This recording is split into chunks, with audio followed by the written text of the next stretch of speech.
She'll wait like a loyal puppy. My husband bet his friends as I sat alone for 4 hours. I smiled, ordered another drink, then booked a first-class flight to Paris on his card.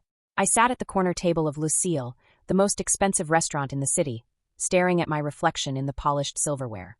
The candle between me and the empty chair across had melted halfway down. 3 hours and 17 minutes. That's how long I'd been waiting. "Would you like another glass of wine, ma'am?" the waiter asked, his eyes filled with that particular blend of pity and professionalism I'd grown familiar with throughout the evening.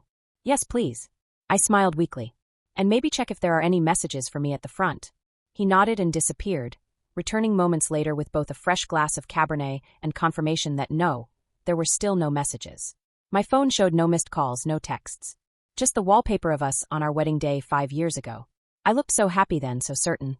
Tonight was supposed to be special. Our 5th anniversary. I'd spent hours getting ready, new dress, hair appointment, the works. He'd promised to meet me here at 7. It was now 10:17. I took another sip of wine, remembering the pattern that had become our marriage.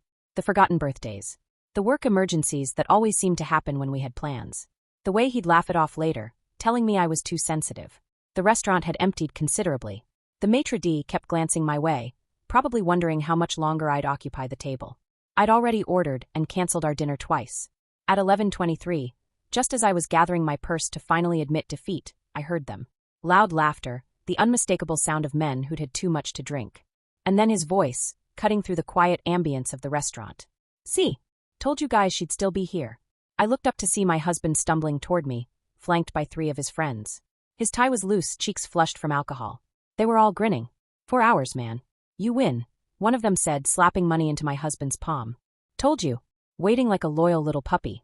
He laughed and they joined in. The realization hit me like ice water. This wasn't a forgotten anniversary. This was deliberate. A bet. I was the punchline. 5 years of diminishing myself, of making excuses for him, of believing things would get better. It all crystallized in that moment. The waiter approached, looking uncomfortable. I smiled. A real smile for the first time that evening. "I'd like another drink, please," I said calmly. "And the check." My husband dropped into the chair across from me, still chuckling. Don't be mad, babe. We were just having some fun." I didn't respond. Instead, I reached for my phone and pulled up the banking app we shared. The joint account where his considerable salary was deposited monthly. The credit card with the impressive limit that he always bragged about. While he launched into some story for his friends, who had pulled up chairs to our table, I quietly made a reservation. First-class ticket to Paris. Departing tomorrow morning. His platinum card didn't even flinch at the $9,000 charge. When my final drink arrived, I took a single sip, placed it down carefully, and stood up. "Where are you going?" he asked, finally noticing I was leaving. "Home," I said simply. "Happy anniversary."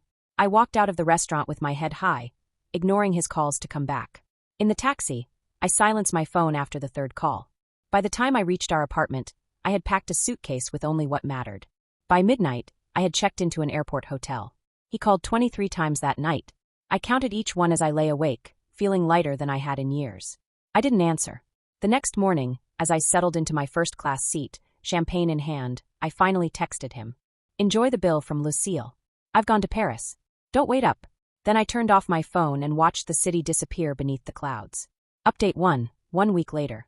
The small cafe near Montmartre has become my morning ritual. I sit with my espresso watching Parisians hurry past, and for the first time in years I breathe freely. It's been a week since I landed in Paris. A week since I turned my phone back on to find 47 missed calls, 36 text messages, and 19 voicemails ranging from confused to angry to pleading. I listened to each one, feeling nothing but confirmation that I'd made the right choice. The first day he thought it was a joke. Very funny, come home now. By day 3, he'd realized I'd emptied my personal savings account before leaving. "You can't just take that money. That's stealing." By day 5, he discovered I'd contacted a lawyer. "You're overreacting. It was just a stupid bet." I've responded to none of it. Instead, I found a month-to-month rental in the 18th arrondissement, a tiny studio with a balcony overlooking a quiet courtyard.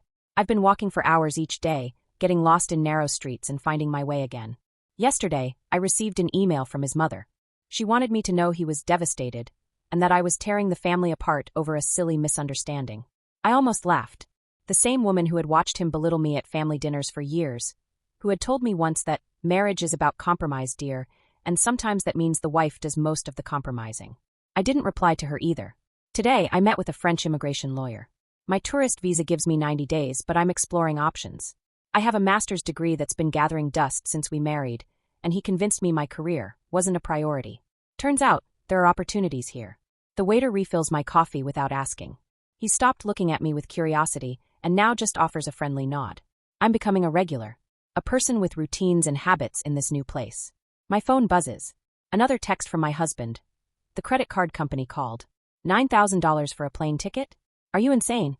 I'm canceling all the cards. I smile and put the phone away without responding. He's too late. I've already transferred enough to my personal account to cover my expenses for months.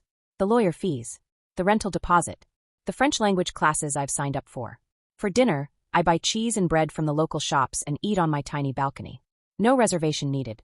No waiting for someone who won't show up. Just me and the distant sound of Paris at night.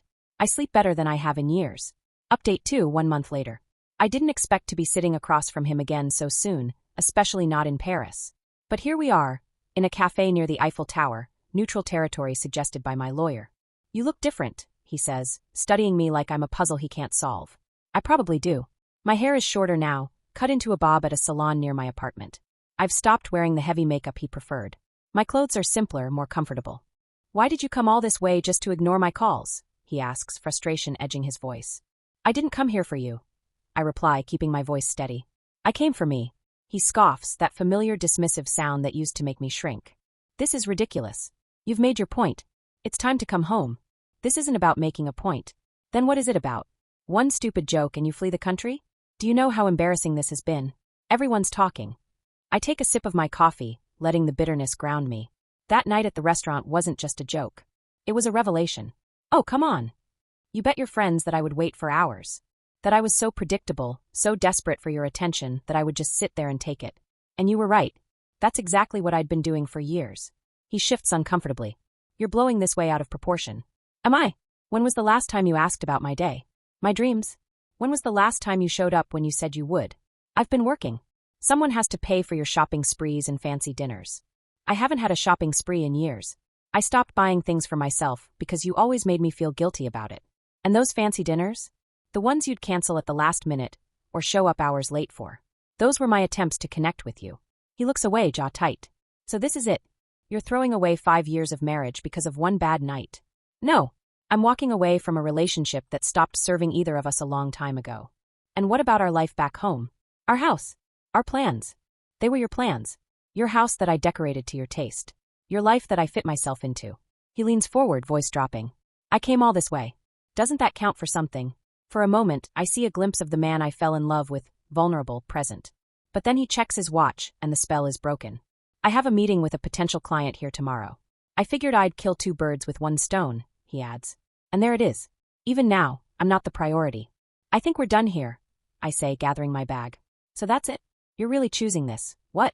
Eat, pray, love fantasy over our marriage. I stand up, placing enough euros on the table to cover both our coffees. I've already sent the signed divorce papers to your lawyer. The ball is in your court now. As I walk away, he calls after me. You'll be back. When the money runs out and reality hits, you'll come crawling back. I don't turn around. The Parisian afternoon swallows me up, and for the first time in our conversation, I smile. Update 3, 6 months later. The email from my lawyer arrived this morning. Divorce finalized. Documents attached. I read it on my phone while walking to my new job. A position at an international education company where my language skills and degree are actually valued. The office is small but vibrant, overlooking a tree-lined boulevard. My colleagues are from all over the world. We have lunch together sometimes, conversations flowing between English and French. I've moved from the studio to a small 1-bedroom apartment in the 11th arrondissement. It's still modest, but it's mine, filled with books and plants and art I've chosen. No more beige walls and chrome fixtures that he insisted were modern, but always felt cold. The divorce was messier than it needed to be. He contested everything out of spite, the division of assets, my right to alimony, which I didn't even want, even the wedding gifts. His final act of petulance was to sell our house without telling me, though my name was still on the deed. My lawyer handled it, and in the end I got my fair share. His friends reached out one by one, oddly enough. First with accusations. How could I humiliate him like that? Then, as the months passed, and they heard his various versions of events with curiosity.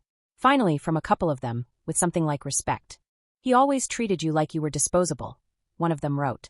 That night at the restaurant wasn't the first time he'd made bets about you. It hurt to read, but it didn't surprise me. What surprised me was how little it mattered now. My mother-in-law, ex-mother-in-law, still sends occasional emails. The last one included a photo of him with a new girlfriend, someone much younger, with the caption, "He's finally happy again." I wished them well and meant it. Today, after work, I have plans with friends, actual friends I've made here. A woman from my language class, a neighbor who owns a bookshop, colleagues who invited me to join their weekly wine tasting group. We're celebrating my divorce over dinner at a small bistro near the Canal St. Martin. As I walk into the restaurant, I realize I'm no longer counting the minutes, no longer anxiously checking my phone. I know everyone will be there when they say they will be. And if someone is running late, they'll call or text with a real apology, not an excuse. I spot them at a corner table, waving me over. There's an empty chair waiting, a glass of champagne already poured. "To new beginnings," my friend says as I sit down, raising her glass. "To Paris," adds another. I smile and raise my own glass. "To waiting for the right things," I say, and walking away from the wrong ones. Outside, Paris continues its eternal dance, beautiful, challenging, authentic. Much like the life I'm building here, one day at a time. I don't know if I'll stay forever. I don't need to decide that yet. For now, it's enough to be present, to be valued, to be whole. And to never again wait 4 hours for someone who made a bet that I would.